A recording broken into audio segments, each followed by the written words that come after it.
যখন ফেসবুকে দেখলাম যে হাদি ভাই নাই, তখন থেকে হৃদয়ে রক্তক্ষরণ হচ্ছে। সারা রাত্রে জাগ্রত ছিলাম, রুবেল জামাই সহ আরো অনেকে বললাম যে কি করা যায়।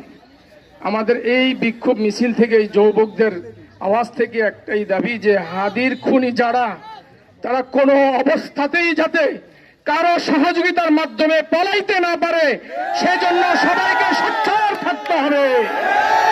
প্রশাসনকে একটা কথা স্পষ্ট ভাষায় জনগণের মনের ভাব দুঃখ বুঝার তৌফিক আপনাদেরকে দেখ।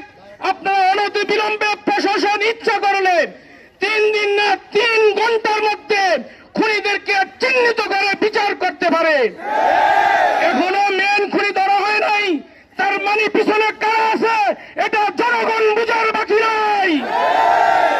18 কোটি মুসলমানদের দেশে একজন বিপ্লবী চেতনানায়ক, একজন বীর সেনানী হাদি ভাইয়ের কণ্ঠকে যারা স্তব্ধ করতে চায়, তারা জেনে রাখুন, এক হাদির কণ্ঠ স্তব্ধ হবে, হাজার হাদির কণ্ঠ রাজপথে জ্বলে উঠবে ইনশাআল্লাহ। সর্বদলীয় নেতৃবৃন্দর পক্ষ থেকে আমরা একটাই ঘোষণা দিতে চাই, যদি মুরব্বীরা আমাদেরকে হাদি ভাইয়ের রক্তের প্রতিশোধ নেওয়ার জন্য রাজপথে ডাকেন, আমরা স্ব ইচ্ছায় তৈরি শুধু ইনশাআল্লাহ হাদি ভাইয়ের রক্তের বিচার নিয়ে আমরা বাসায় ফিরব ইনশাআল্লাহ। তার সাথে সাথে প্রশাসনকে সাংবাদিকদের মাধ্যমে আমরা জানাই দিতে চাই, আপনারা শুধু হাদির পিছনে যারা আছে তাদেরকে চিহ্নিত করবেন না, জুলাই যুদ্ধ যারা আছে তাদের পিছনেও শত্রু আছে।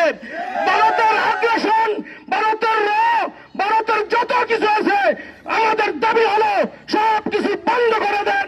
ভারতের সাথে কূটনৈতিক শক্তি সহ সকল সম্পর্ক বিচ্ছিন্ন করেন ইনশাআল্লাহ।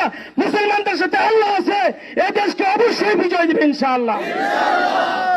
তুমি কে আমি কে, তুমি কে আমি কে, এক হাদি কবরে, এক হাদি কবরে, তুমি কে আমি কে।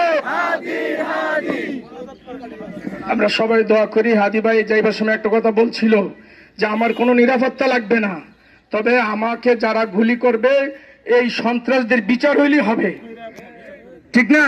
এটা হাদি ভাইয়ের ভাষা, সেটা শুধু হাদির ভাষা না, এটা মুসলমান 18 কোটি মুসলমানের প্রত্যেকের ভাষা। একমাত্র এখনো প্রশাসন এই আওয়ামী গুন্ডাদেরকে এখনো তারা অ্যারেস্ট করে না।